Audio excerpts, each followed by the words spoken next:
Hare Krishna.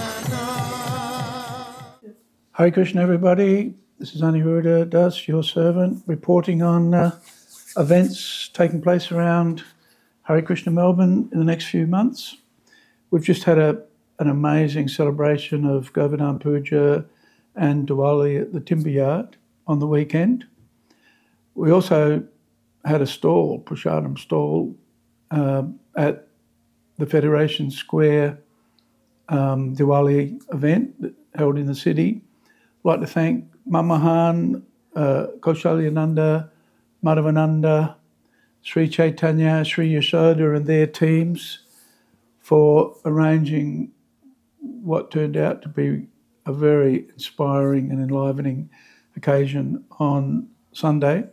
Mamahan especially because he arranged all of the catering at Fed Square, which kept him up until about 3 o'clock at night.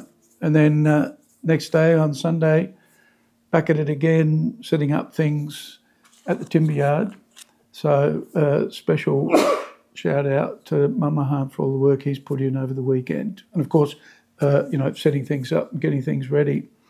Also to Sanjay, our kitchen manager, who was he was our gopher on Sunday, running errands between Timber Yard and the temple, and I think Woolworths, making sure that our efforts, especially in the Prasadam distribution area, were well supported and successful. It was a really successful occasion, financially speaking as well, which is important for us.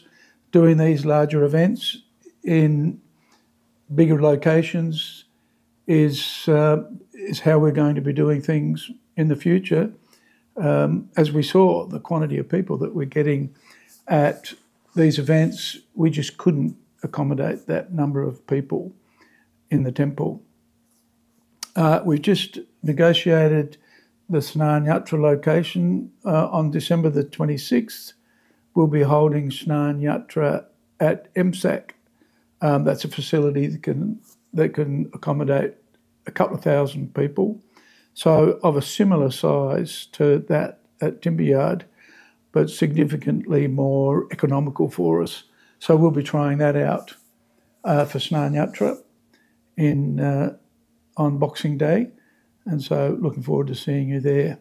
We'll post the details of that as we solidify all of the schedules and so forth. We've got a lot of visitors coming for December and January and even into February.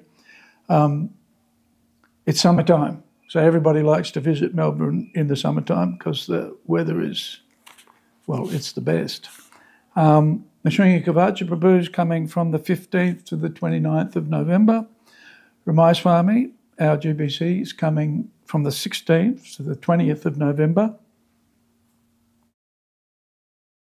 Sankarshan Das Adhikari will be visiting from the 10th of December to the 17th. That's to be confirmed. Sankarshan Prabhu will be initiating those disciples who've taken shelter and are eligible. So if you're one of those devotees, please make sure that everything's well prepared, recommendations have been signed, so that goes smoothly. The next person that's visiting is Atul Krishna Prabhu. Atul Krishna is our very, very dear friend.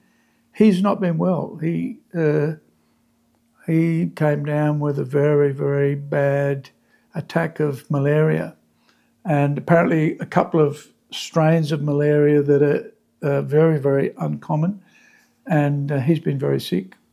So he's coming back to Australia in November and is going to come to Melbourne at the end of December for a couple of weeks, starting from around about Christmas Day. So hopefully Atul's health will be good enough for him to lead some kirtans and give some classes. After that, Prahlad Swami is coming from the end of December, 31st of December, to the 17th of January. And then Narayani is here from the 18th of January to the 30th of January.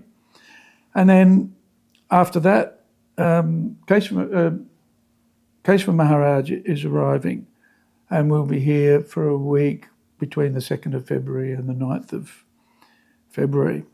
So got a string of visitors to keep an eye out for. They'll be giving classes here and in the western suburbs, in the southeastern suburbs. We'll announce the details of those closer to the occasions themselves.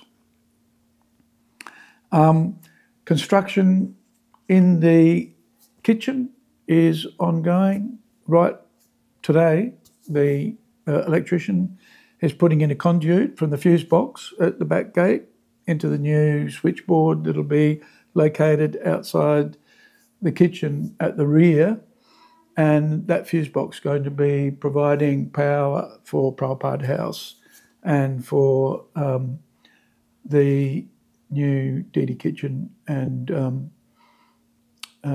the wash-up area that will be behind the servery. So electrician's working. Greg, the builder, is also tidying up things. He's got a plumber coming in next week just to unblock some of the drains that are blocked and to level out some of the installations of the plumbing that are at the wrong height and need to be lowered a little bit so that we can fit them into the current plans. So a lot going on there. And of course, the rough cart. Now the rough cart's got wheels that they're testing at the moment. So that's really coming along. Within a month or so, probably by the end of the year, we'll have the rough cart here, and we'll need a team to paint that so that we're ready for the St Kilda Festival. On the weekend, we completed the last of our strategic planning sessions for the year, working with our consultant, and we've come up with a number of strategies that we want to focus on for next year. We're looking at receiving a new food truck, which we'll be using to do catering jobs and to do prasadam distribution in locations where either in an emergency it's needed or in those locations where we can go to sell street food or whatever we find is popular, so that will be an income generating operation.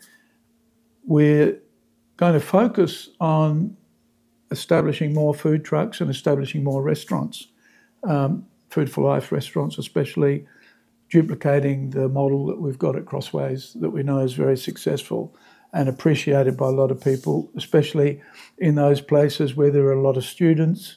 So we'll be targeting areas where the universities or colleges are situated so that we can capture that audience. And the other area that we want to focus on is developing the activities that we've got going on in the various locations around Melbourne. We've got the satellite centres effectively. So we've got already devotees regularly meeting in the western suburbs. We've got devotees working in the southeast. In the west, working with Guru Gauranga Prabhu and his team. In the southeast with Nadia Chandra and his team. And next year we'll be celebrating Ram Navami and Janmashtami in the northern suburbs. Sri Ram Prabhu and his team will be heading up those efforts. And we've also got devotees in Bendigo who are planning to do some celebrations as well.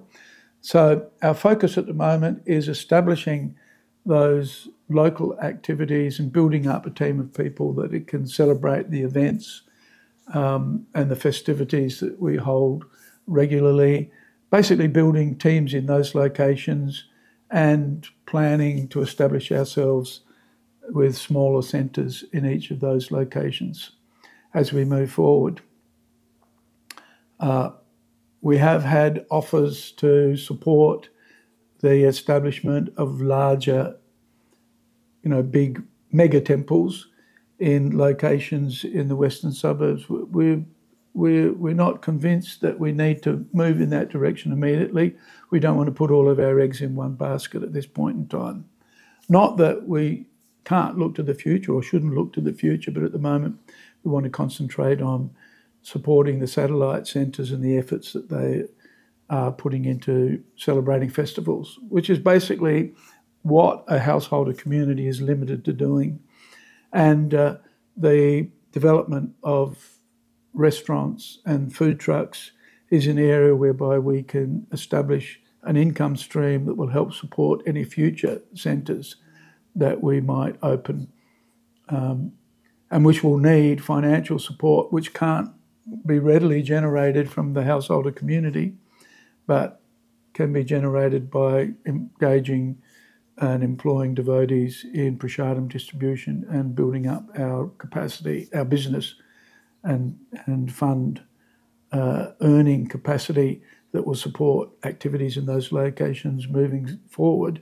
If and when and where we're able to open a centre and start holding regular programs for the local residents, for the local members, effectively.